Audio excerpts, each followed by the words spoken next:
Assalamualaikum warahmatullahi wabarakatuh.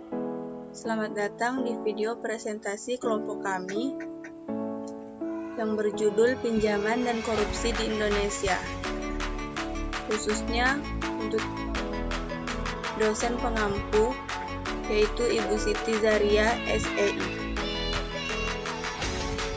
Baiklah, di sini saya akan menjelaskan apa itu korupsi. Istilah korupsi sendiri berasal dari bahasa Latin, yaitu corruptio. Dalam bahasa Inggris adalah corruption atau korupsi. Dalam bahasa Prancis disebut corruption dan dalam bahasa Belanda disebut dengan korupsi. Agaknya dari bahasa Belanda itulah lahir kata korupsi dalam bahasa Indonesia. Korup berarti busuk, buruk, suka menerima uang sogok atau memakai kekuasaannya untuk kepentingan sendiri dan sebagainya.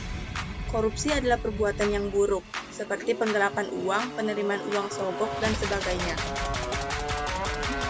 Konsep dan bahaya dari korupsi. Yang A, bahaya korupsi terhadap masyarakat dan individu. Jika korupsi dalam suatu masyarakat telah merajalela dan menjadi makanan masyarakat setiap hari, maka akibatnya akan menjadikan masyarakat tersebut sebagai masyarakat yang kacau. Tidak ada sistem sosial yang dapat berlaku dengan baik. Setiap individu dalam masyarakat hanya akan mementingkan diri sendiri. Bahkan, tidak akan ada kerjasama dan persaudaraan yang tulus. Kemudian yang kedua, ada bahaya korupsi terhadap generasi muda. Salah satu efek negatif yang paling berbahaya dari korupsi pada jangka panjang adalah rusaknya generasi muda.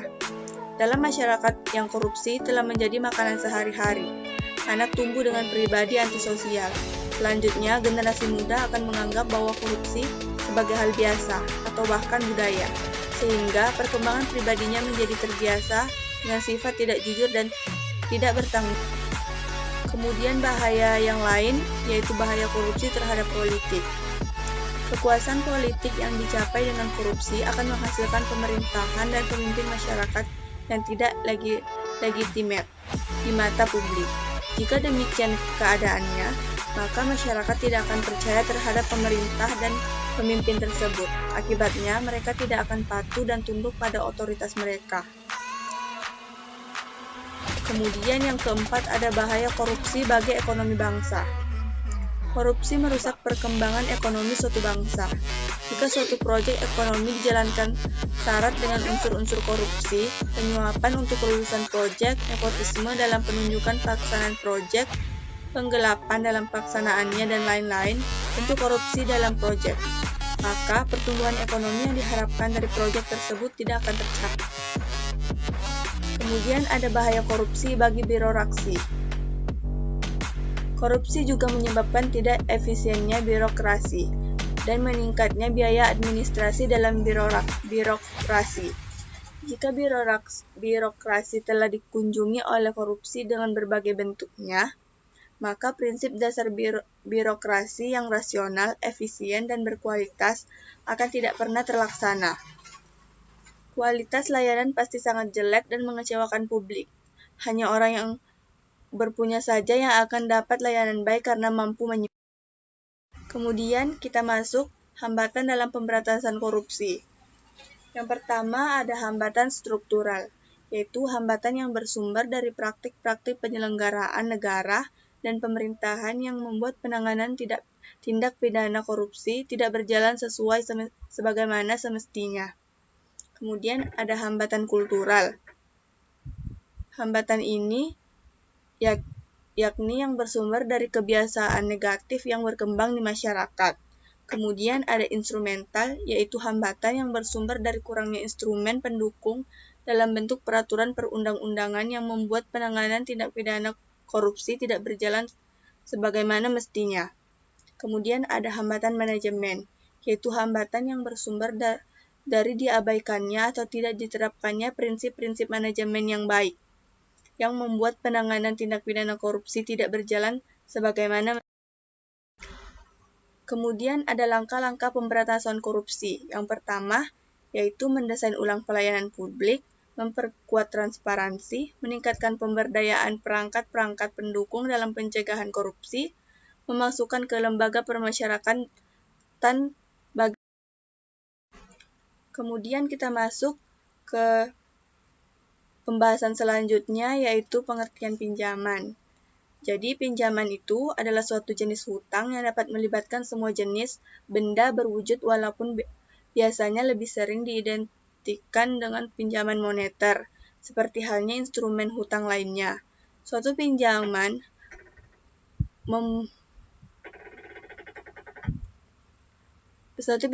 distribusi ulang aset keuangan seiring waktu antar peminjam dan penghutang. Secara sederhana, pinjaman dapat diartikan sebagai barang atau jasa yang menjadi kewajiban pihak yang satu untuk dibayarkan kepada pihak lain, sesuai dengan perjanjian tertulis maupun lisan, yang dinyatakan atau diimplikasikan serta wajib dibayarkan kembali dalam jangka waktu.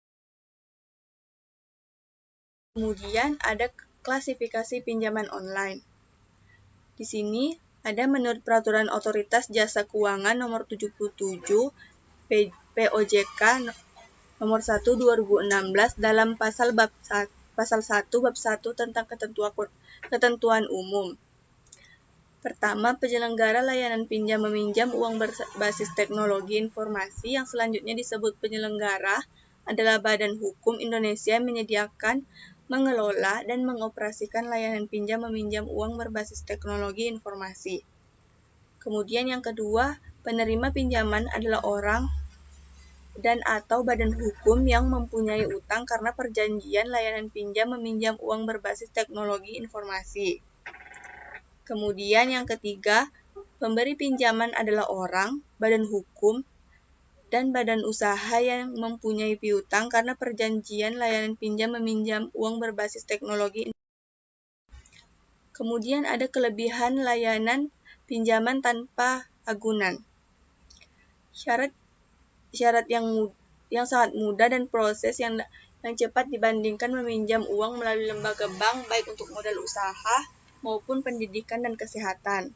Kemudian ada pembiayaan jenis ini adalah cara terbaik untuk mengenalkan produk baru atau bisnis kita melalui platform berbasis online. Kemudian tidak ada proses panjang yang merepotkan saat melakukan pengajuan dana hingga cairnya pembiayaan yang diberikan. Kemudian menarik banyak investor dan pembisnis dari luar negeri. Kemudian salah satu instrumen pembantu pertumbuhan perekonomian di Indonesia. Hal tersebut bertujuan untuk masuk yang mengarahkan pada peningkatan pemain dalam menjalankan layanan serta membantu inklusi keuangan. Dalam pelaksanaan pinjaman tanpa agunan, tentu diperlukan adanya regulasi yang mengatur sebagai bentuk pengawasan dan kepastian hukum oleh lembaga yang berwenang. Karena dengan adanya aturan yang bersifat umum, membuat individu mengetahui perbuatan apa yang boleh dan tidak boleh dilakukan, juga memberikan keamanan hukum bagi individu maupun badan hukum.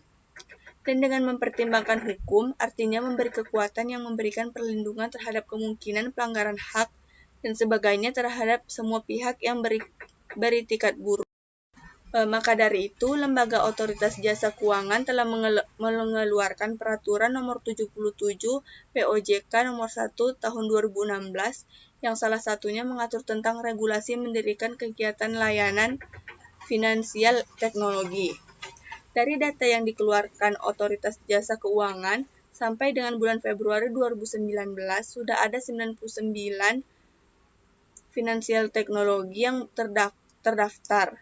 Dalam proses izin penyelenggara yang sudah terdaftar tidak boleh beroperasi selama proses perizinan keluar selama 1 tahun. Mungkin itu saja yang dapat kami tampilkan. Lebih dan kurangnya, kami mohon maaf. Wabillahi taufiq wal hidayah. Wassalamualaikum warahmatullahi wabarakatuh.